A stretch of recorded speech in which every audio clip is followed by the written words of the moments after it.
Right now, at this precise moment, approximately 270 million kilometers from where you're sitting, something is happening that we don't fully understand.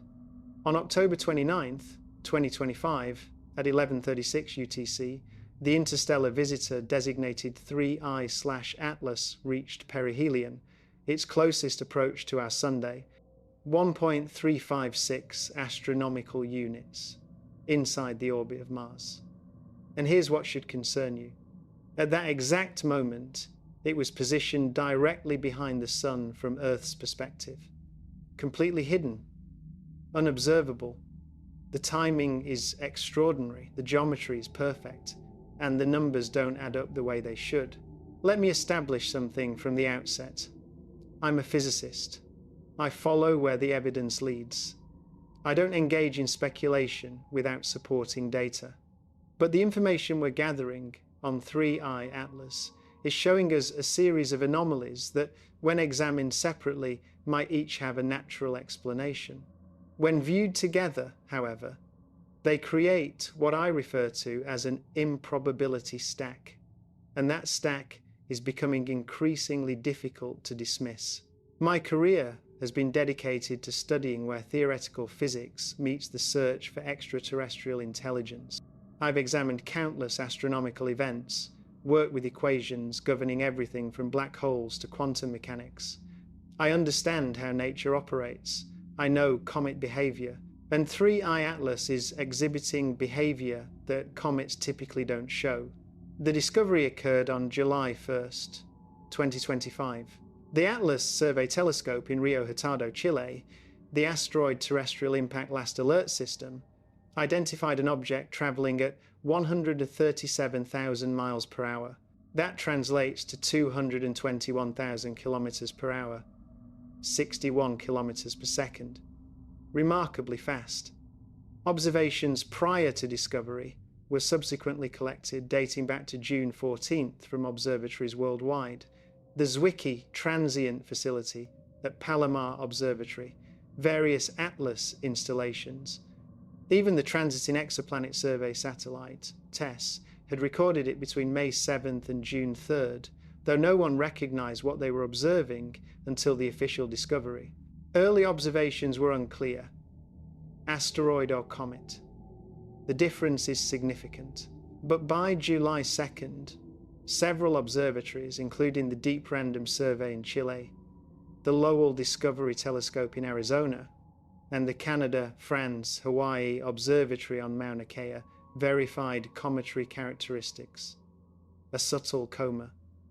A brief tail measuring 3 arcseconds in angular length. The Minor Planet Center assigned the designation 3I/Atlas C/2025N1. The third confirmed interstellar object, after 1I/Oumuamua in 2017 and 2I/Borisov in 2019. Now here's where it becomes intriguing. Imagine the solar system as a cosmic transportation hub. Objects traverse through constantly, but they adhere to predictable principles, gravitational mechanics, orbital dynamics, conservation of energy and momentum. These aren't mere suggestions, they're fundamental laws, rigid constraints governing how matter travels through space. When an object violates those constraints, or seems to, we take notice. 3I Atlas presents 8 separate anomalies, 8 data points falling outside expected parameters. Let me guide you through them methodically, because this is where the science becomes both fascinating and, I'll confess, somewhat disturbing. Anomaly 1. Mass. Present estimates, derived from trajectory analysis and the absence of detectable non-gravitational acceleration despite substantial outgassing, indicate 3I Atlas has a minimum mass of 33 billion tons.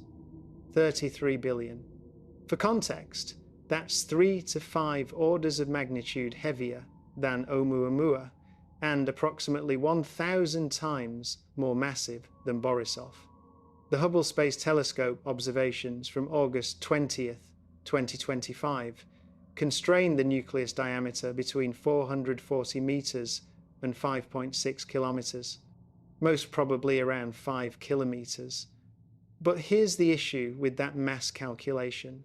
Given the limited reservoir of heavy elements in interstellar space and the size distribution we anticipate from planetary system debris, we should have identified approximately 100,000 smaller interstellar objects on the scale of Oumuamua, roughly 100 meters, before encountering something as massive as 3I Atlas.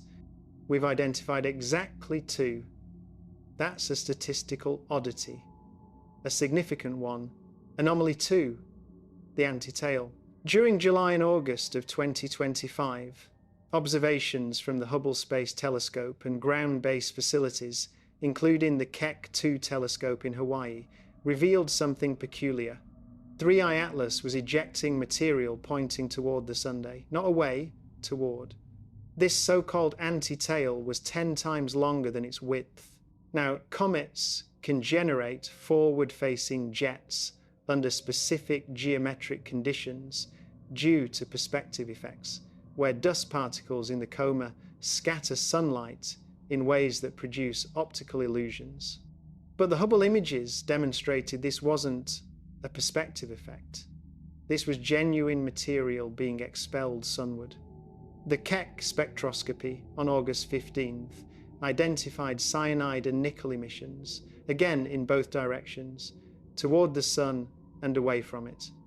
By late September, observations from the Nordic Optical Telescope indicated the anti-tail had transformed into a more traditional tail structure pointing away from the Sunday. Theoretical models now attribute this transformation to changing sublimation rates as the object neared perihelion. Carbon dioxide ice with a sublimation temperature significantly lower than water ice, driving initial activity at distances exceeding 6 astronomical units. As solar heating intensified, the physics changed. Water, ice, and refractory dust dominated. The anti-tail vanished. But for 2 months, 3I Atlas behaved in a manner that demanded detailed modeling to explain. Conventional, yes, but uncommon. Anomaly 3, composition. The James Webb Space Telescope performed spectroscopic observations on August 6, 2025, utilizing the NIRS spec instrument. The data unveiled an exceptionally high carbon dioxide to water ice ratio, 8:1. That's among the highest ever documented for any comet. It indicates 3I Atlas formed in an environment substantially different from the conditions that created comets in our solar system. The Sphere-X Space Observatory and additional Webb observations verified carbon dioxide as the dominant volatile driving activity, with mass loss rates around 150 kilograms per second at 3.32, astronomical units from the Sunday. That's uncommon, but not impossible. It reveals something about the chemistry of the system this object originated from. Different primordial conditions, different formation history, but again, within natural phenomena boundaries. Anomaly 4, trajectory alignment. 3I Atlas is moving on a retrograde orbit, inclined only 4.89 degrees relative to the ecliptic plane, the plane where Earth and the other planets orbit the Sunday. Statistically, for an object arriving from interstellar space with a random orbital orientation, the probability of aligning this closely with the ecliptic is approximately 0.2%, less than 1 in 500. For comparison, Oumuamua arrived at an inclination of 123 degrees, Borisov at 44 degrees, both far more typical for objects with no preferential alignment. Now, is it conceivable that 3I Atlas simply happened to arrive at this shallow angle by pure chance? Yes, conceivable, but improbable. And when you're accumulating improbable events, you begin to question Anomaly 5, perihelion timing and geometry. 3I Atlas achieved its nearest approach to the Sun, 1.356 astronomical units or 210 million kilometers, on October 29, 2025. At that instant, Earth was situated on the far side of the Sunday. Solar conjunction happened on October 21st. For approximately 3 weeks surrounding perihelion, ground-based observations from Earth were unfeasible. The object was concealed behind solar glare. Now here's why that's significant from an astrodynamics viewpoint. The ideal point for any spacecraft to execute a velocity change maneuver is at perihelion, nearest approach to the star. This is known as the O-berth effect. Burning fuel when your orbital velocity is at peak gives you the maximum kinetic energy gain or loss per unit of propellant. If you were engineering an interstellar probe and you wanted to modify your trajectory with optimal efficiency, you would do it at perihelion. And if you wanted to do it without detection, you would schedule your perihelion to match solar conjunction from the perspective of the planet you're most interested in. 3I Atlas accomplished both. Timing, geometry, ideal maneuvering window, all coinciding with an observation blackout. Coincidence? Almost certainly, but you can appreciate why some researchers are monitoring very closely Anomaly 6, planetary flybys. 3I Atlas passed within approximately 30 million kilometers of Mars on October 3rd, 2025. The European Space Agency's Mars Express and ExoMars Trace Gas Orbiter attempted observations using the high-resolution stereo camera and the color and stereo surface imaging system. The images displayed 3I Atlas as a slightly blurred white dot, dimmer than anticipated but identifiable. Following perihelion, the trajectory takes it past Venus on November 3rd at 0.65 astronomical units, past Earth on December 19th at 1.83 astronomical units, and past Jupiter on March 16th, 2026, at roughly 0.31 astronomical units, though with considerable uncertainty in that final approach distance. The fact that this single interstellar trajectory provides close encounters with Mars, Venus, Earth, and Jupiter, all during a single pass through the inner solar system, is geometrically noteworthy. Not impossible, but noteworthy. Anomaly 7. Velocity profile. 3I Atlas entered the solar system with a hyperbolic excess velocity of approximately 47 kilometers per second relative to the Sunday. That's the speed it had, far from the Sun's gravitational influence. This velocity is significantly higher than the local standard of rest in our galactic neighborhood, which orbits the galactic center at approximately 220 kilometers per second. 3I Atlas, correcting for the Sun's motion, appears to be traveling at roughly 270 kilometers per second relative to the galactic center. That's fast. Not impossibly fast, but fast enough to suggest it's been wandering the galaxy for potentially millions of years. Objects with velocities this high typically originate from gravitational interactions with massive bodies, stellar flybys, or ejection events from compact stellar systems. All natural processes.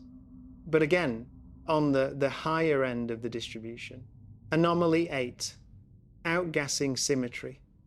Observations from multiple facilities, including the Very Large Telescope in Chile and the Gemini Observatory in Hawaii, tracked the outgassing activity of 3I Atlas throughout August and September 2025.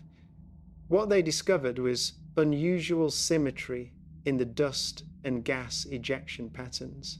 Most comets exhibit asymmetric outgassing due to irregular nucleus shapes, uneven surface composition, and rotation-induced jet formation. 3I Atlas showed remarkably uniform activity across its surface. The comet expanded symmetrically. The dust production rate remained steady. The spectral signatures were consistent across different viewing angles. Now, this could indicate a highly spherical nucleus with uniform composition, which is physically plausible but statistically rare. Or it could suggest something else, something more controlled. The data is ambiguous, and ambiguity is precisely what makes this object so compelling. So let's pause here and address what you're probably thinking. Are we seriously entertaining the possibility that 3I Atlas might be artificial? That it might be a probe sent by an extraterrestrial civilization? The honest answer is, we're not ruling it out, not yet. But we're also not jumping to conclusions. Here's how science operates. You accumulate observations. You evaluate hypotheses. You rank them by probability. The natural explanation for 3I Atlas, that it's an interstellar comet with unusual but not impossible characteristics, remains the most likely scenario by far, probably 99% or higher.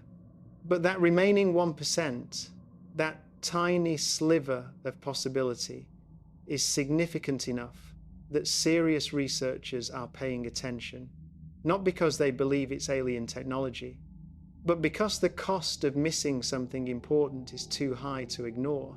This is where the conversation becomes uncomfortable for many scientists. The moment you start discussing the possibility of extraterrestrial probes, you risk crossing into pseudoscience territory. You risk losing credibility. You risk being labeled a sensationalist. And those risks are real. But there's also a risk in the opposite direction. The risk of dismissing genuine anomalies because they seem too extraordinary. The risk of anchoring so firmly to conventional explanations that you miss something genuinely revolutionary. The scientific community is navigating this tension carefully. The International Astronomical Union established a working group specifically to evaluate anomalous interstellar objects. The protocol is clear. Extraordinary claims require extraordinary evidence. But extraordinary claims also deserve serious investigation, not immediate dismissal. So, what would constitute extraordinary evidence for 3I Atlas? What would shift the probability assessment from almost certainly natural to potentially artificial? Several possibilities. First, trajectory changes that cannot be explained by outgassing or gravitational perturbations. If 3I Atlas were to execute a maneuver at perihelion or during one of its planetary flybys, and if that maneuver produced a delta V change inconsistent with cometary behavior, that would be significant. We're monitoring for exactly this. The International Asteroid Warning Network campaign is designed to measure the trajectory with precision sufficient to detect any anomalous acceleration down to millimeters per second squared. If it happens, we'll see it. Second, electromagnetic emissions. Natural objects don't transmit radio signals. If 3I Atlas were to emit structured radio waves, modulated frequencies, or any form of deliberate communication, that would be unambiguous. SETI, the Search for Extraterrestrial Intelligence, has been monitoring 3I Atlas since its discovery. So far, nothing. Absolute radio silence across all monitored frequencies. But the observations continue. Third, geometric structure. If higher resolution imaging revealed 3I Atlas to have a non-natural shape, smooth surfaces, reflective properties inconsistent with rocky or icy composition, or any indication of manufactured features, that would be compelling. Current observations show a fuzzy, diffuse object consistent with a comet nucleus surrounded by a coma. But as it approaches Earth in December, better imaging will be possible. Ground-based telescopes with adaptive optics, possibly even radar observations from planetary defense systems, could resolve structural details down to tens of meters. If there's something to see, we'll see it. Fourth, chemical anomalies beyond what's already been detected. If spectroscopy revealed materials that don't occur naturally, isotopic ratios inconsistent with stellar nucleosynthesis, or any indication of refined or processed substances that would raise questions. The Webb and Sphere-X observations have detected unusual but not impossible chemistry. If future observations push that boundary further, the hypothesis space shifts. None of these have occurred yet. The evidence remains within the bounds of natural phenomena, albeit at the edge of those bounds. And that's where we are, watching, measuring, waiting. Now let's discuss what we know for certain. Because amidst all the speculation and possibility, there are hard facts. Fact 1. 3I Atlas is real. It exists. It's not a hoax, not a misidentified comet, not an observational error. Multiple independent observatories have confirmed its existence and tracked its trajectory. The data is solid. Fact 2. It originated from outside the solar system. The orbit is hyperbolic. The eccentricity exceeds 1. It's gravitationally unbound to the Sunday. It arrived from interstellar space, and it will return to interstellar space after its encounter with our solar system. Where it came from specifically, we don't know yet. Trajectory reconstructions are ongoing, but preliminary estimates suggest it may have originated from the general direction of the constellation Lyra, possibly from a system associated with the Vega stellar neighborhood. But that's tentative. Interstellar objects travel for millions of years, and their original stellar systems are difficult to pinpoint. Fact 3. It's large, substantially larger than previous interstellar visitors. That mass estimate, 33 billion tons, makes it an outlier. Not impossible, but statistically rare. The size distribution of interstellar objects should follow a power law, with smaller objects far more common than larger ones. The fact that we've detected a large object before detecting many smaller ones suggests either our detection capabilities are biased toward larger objects, which is true, or the size distribution is different than we expected. Fact 4. It's active. It's outgassing. It has a coma. It has a tail. It's behaving like a comet, which is exactly what we'd expect if it's a natural object composed of volatile ices. The carbon dioxide to water ratio is unusual, but not unprecedented. Comets from the outer Oort cloud in our own solar system sometimes show similar chemistry. The anti-tail is weird, but explainable. The symmetry is interesting, but not definitive.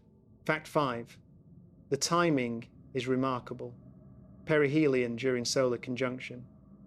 Close flybys at multiple planets. Shallow ecliptic inclination. Taken individually, each of these is statistically unlikely but not impossible. Taken together, the combined probability becomes very small. Small enough to warrant attention, not small enough to conclude artificiality, but small enough to keep asking questions. These are the facts. Everything else is interpretation, and interpretation depends on your prior assumptions about the universe. If you believe extraterrestrial civilizations are rare or non-existent, you'll interpret 3I Atlas as a natural object with unusual characteristics. If you believe extraterrestrial civilizations are common and technologically advanced, you'll see potential evidence of visitation. Both interpretations are consistent with the data we have. Neither can be definitively ruled out.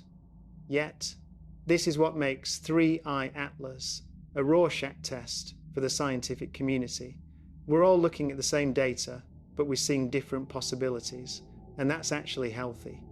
Science advances when people challenge assumptions, when they ask uncomfortable questions, when they push beyond the consensus view.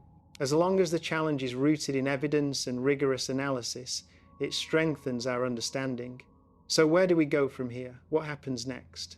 The timeline is clear. November 25. 3I Atlas reaches 0.9 astronomical units from the Sun inside Venus's orbit. Observations intensify. Multiple ground-based telescopes will be tracking continuously. Spectroscopy, photometry, astrometry. Every available instrument will be focused on this object. December 19th. Earth closest approach, 1.83 astronomical units, approximately 274 million kilometers. This is the optimal observation window from Earth. The object will be visible in the night sky, moving through the constellation Aquarius. Amateur astronomers with decent telescopes will be able to see it. Professional observatories will be conducting high-resolution imaging, radar observations if feasible, and comprehensive spectroscopic analysis. If there's anything unusual to detect, this is when we'll find it. March 16th, 2026.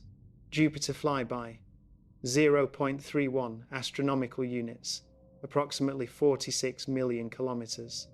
This is close, very close. Jupiter's gravity will perturb the trajectory. NASA's Juno spacecraft, currently in orbit around Jupiter, may attempt observations if the geometry permits. Ground-based telescopes will track the encounter.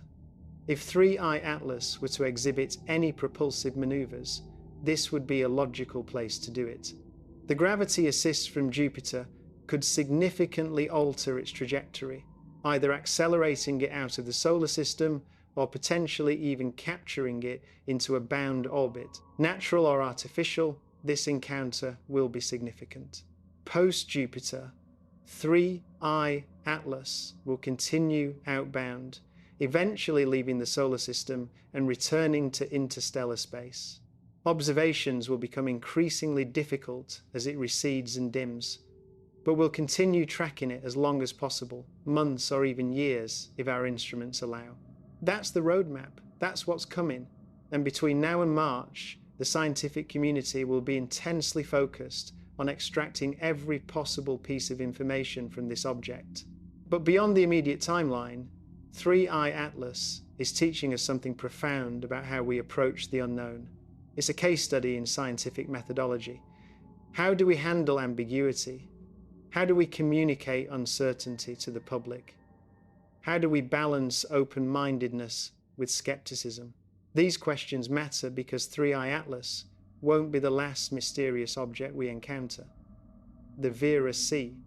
Rubin Observatory, scheduled to begin operations in 2025, will revolutionize our ability to detect interstellar visitors. It will survey the entire visible sky every few nights, cataloguing billions of objects, detecting transient events, identifying anomalies. Current estimates suggest Rubin will detect between 1 and 10 interstellar objects per year, maybe more. That means we're entering an era where interstellar visitors will become routine. Some will be mundane ice balls. Some will be interesting rocky fragments. And maybe, just maybe, one will be something else. Something that doesn't fit the natural explanation. Something that demands we reconsider our assumptions about who else is out there. When that day arrives, if it arrives, we need to be ready. Not just technologically prepared, psychologically prepared, philosophically prepared, ready to confront the reality that we might not be alone, ready to grapple with what that means for humanity, for our place in the cosmos, for our future. 3I Atlas is preparing us for that moment. It's a rehearsal, a chance to practice how we respond when nature presents something ambiguous, something that exists in the grey area between the expected and the extraordinary. We're learning in real time how to approach these challenges, how to communicate uncertainty, how to maintain scientific integrity while keeping an open mind. The December 19th close approach is 55 days away. The Jupiter encounter is 142 days away. Between now and then, telescopes worldwide will be tracking 3I Atlas continuously, measuring its position, analysing its spectrum, watching for anything unusual. The International Asteroid Warning Network campaign will run for 2 months, starting in late November, focusing specifically on astrometric precision. The objective is to determine the trajectory with enough accuracy that any deviations, any maneuvers, any anomalies will be unmistakable. That's the timeline. Those are the dates. Remember them, because this is the window during which we'll discover the truth about 3I Atlas. Not speculation, not hypothesis, truth, data-driven, rigorously analysed, peer-reviewed truth. If you want to follow the timeline as this unfolds, subscribe, follow the updates, because this story is still being written. Every observation, every spectroscopic analysis, every trajectory refinement adds a new chapter. And the final chapter won't be written until we've tracked this object all the way through its Jupiter encounter and beyond. Perhaps even years from now, when we have sufficient data to trace its trajectory backward and identify where it came from, what star system, what planetary environment. That's the long game. In the short term, though, the question is straightforward. Is 3I Atlas exhibiting genuine anomalies that point toward a technological origin? Or are we seeing patterns where none exist, finding meaning in noise because we want there to be meaning? That's the question every scientist wrestles with. Contact or pattern seeking? Signal or pareidolia? The only way to answer is through more observation, better data, rigorous analysis, and a willingness to follow the evidence, even if it leads somewhere uncomfortable. I've spent my life studying the universe, and I can tell you this, 3I Atlas is one of the most intriguing objects I've encountered in decades. Not because I think it's a spaceship, but because it's compelling us to ask the right questions. Questions about how we detect interstellar objects, how we interpret ambiguous data, how we balance curiosity with skepticism, how we prepare for the possibility, however remote, that we might one day encounter something truly extraordinary. The universe is immense. The Milky Way contains 400 billion stars. Most of those stars have planets. Some of those planets are Earth-like. The chemistry is universal. The physics is universal. Life, if it exists elsewhere, arose from the same fundamental building blocks. Intelligence, if it evolved elsewhere, is solving the same engineering problems. Interstellar travel is difficult, but not impossible. If we can conceive of it, if we can begin to engineer it with 21st century technology, then civilizations millions of years older than us could have perfected it. That means interstellar probes could be out there, drifting between the stars, visiting systems, collecting data. Perhaps they've been visiting for millions of years. Perhaps they visit regularly. Perhaps 3I Atlas is one of them, or perhaps it's a comet, a cold, lifeless, natural chunk of ice and rock expelled from some distant planetary system eons ago, now making its one and only pass through our solar neighborhood before vanishing back into the cosmic darkness. Either way, we observe, we measure, we learn. That's what scientists do. That's what humans do when faced with mystery. We investigate. And 3I Atlas, whatever it proves to be, is giving us a masterclass in how to investigate the unknown. The countdown is on. December 19th. The close approach. The best observing window. The moment when Earth's telescopes will have their clearest view. Are you ready? We're about to discover what triggered something we don't understand yet. And whatever the answer is, it's going to teach us something profound about the universe we inhabit, about the methods we use to explore it, and maybe, just maybe, about whether we're truly alone in the cosmic wilderness. Stay tuned. The universe is speaking. We're learning to listen.